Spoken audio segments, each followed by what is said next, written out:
My name's Eric. In the spring of 2013, while flying from Denver to Saskatchewan at cruising altitude, just after crossing into Canada, I glanced out the starboard side window and noticed a peculiar sight: a flying cigar-shaped object. It had pointed ends, was solid white, showed no visible propulsion system, and was crystal clear to my eyes.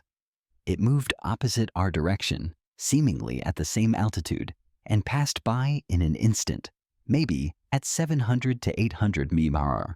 I didn't have time to pull out my phone. Sightings of such cigar-shaped UFOs weren't entirely uncommon. Welcome to another episode of Debriefed. I'm Chris Ramsey. Today, we're diving into a document supposedly written in June 1947 by none other than Albert Einstein and Robert Oppenheimer.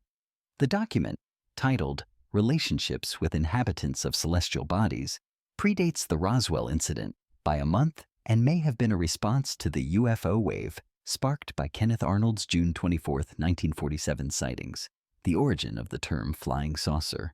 This document didn't surface alongside the infamous MJ-12 files leaked by Jamie Shandera and Stanton Friedman. Instead, it emerged independently online. While skepticism is valid, many dismiss it as a hoax.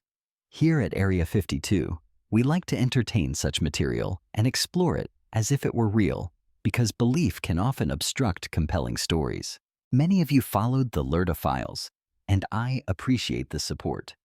I'm currently investigating more alleged extraterrestrial communications and compiling related documents. Today's episode serves as a transition piece, a palate cleanser before we explore deeper cases.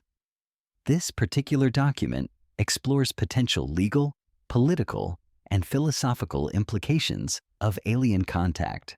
Before we get into the text, a quick word from our sponsor. At Area 52, we explore shadowy corners of data, secrecy, and surveillance. As you dig deeper, you realize it's not just the government or aliens watching.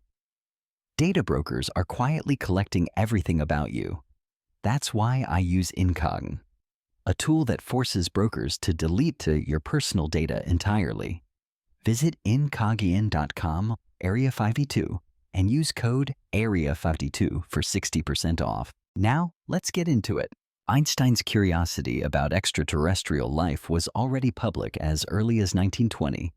In a quote to the London Daily Mail, he stated that it was reasonable to believe other planets like Mars could be inhabited, and if intelligent beings existed, they would likely use light rays rather than radio waves to communicate. Fast forward to July 9, 1947.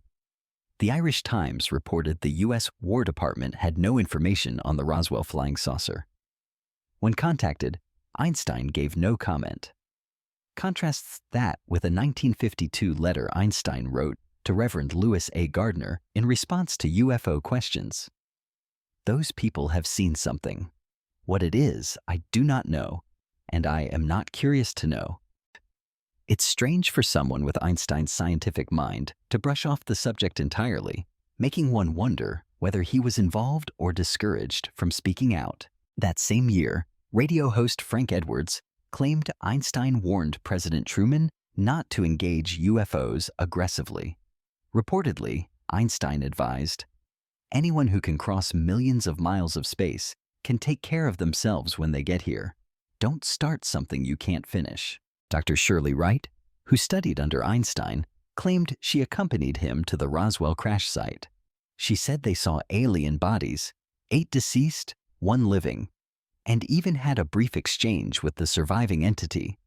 Though her official status as Einstein's assistant is unverified, her academic ties to him are confirmed. As for Oppenheimer, he was not only the scientific lead of the Manhattan Project, but also served as chairman of the Atomic Energy Commission, AEC, which directed nuclear research and weapon development.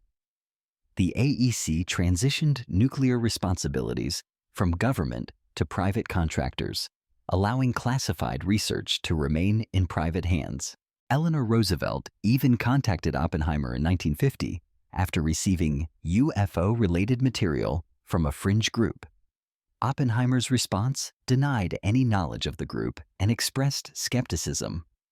Yet his letter recounts a time when scientists at Los Alamos mistakenly tried to track the planet Venus as if it were a UFO, illustrating how even experts can be misled. This brings us to the 1947 document, co-attributed to Einstein and Oppenheimer.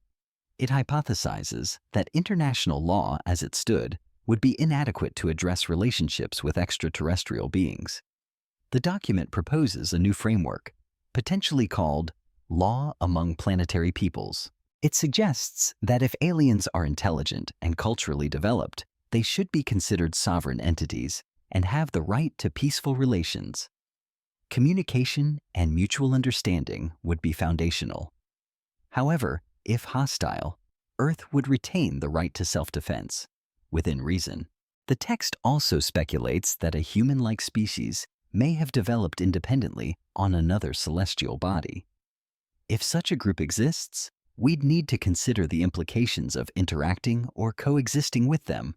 The document discusses colonization scenarios. If aliens view humanity as politically disorganized, they might justify colonization.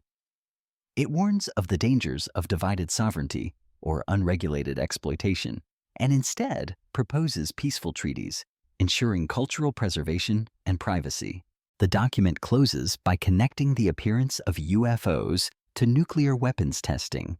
It warns that spaceborne unidentified objects, possibly triggered by atomic activity, pose risks of misidentification and accidental war. Satellites and orbital weaponry were already being theorized, years before Sputnik, revealing the forward-thinking concerns of its authors. Ultimately, the memo concludes that the situation is perilous and urges caution. The reported response notes that the document may never reach the president, as Oppenheimer was allegedly rebuffed when attempting to bring it forward. But just a month later came the Roswell crash. 8 months later, Aztec. And from there, UFO history accelerated. With secret programs, public denial, and growing speculation. Whether Einstein and Oppenheimer truly authored the document or not, its insights remain fascinating and eerily prescient. Thanks for joining this exploration. I'll see you in the next deep dive into what may lie beyond.